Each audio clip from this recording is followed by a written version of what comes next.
काल की चाल बड़ी विकराल है। ऐसे ऐसे तांडव होने वाले हैं जिनको तुम देख के सह नहीं पाओगे।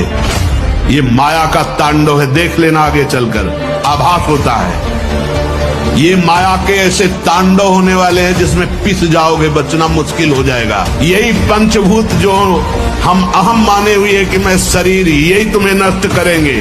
अग्नि, जल, पृथ्वी, वायु, आकाश, इन्हीं से तुम्हारा विनाश प्रारंभ हो जाएगा। इन्हीं पंचभूतों से तुमने पाप किए हैं, इन्हीं से तुम्हें दंड मिलेगा। कभी भूकंप, कभी जल अपनी मर्यादा को छोड़ देगा, कभी ऐसी आग का तांडव होगा, भस्म हो जाओगे। कभी ऐसा आकाश से उल्कापात, ऐसे वर्षण होंगे जिससे तुम्हारा नाश प्रारंभ हो जाएगा। कभी वायु अपना स्वरूप तूफान रखेगी, ये तुम्हें नष्ट है। बहुत भयावह जीवन है यदि सच्चिदानंद भगवान का आश्रय नहीं है।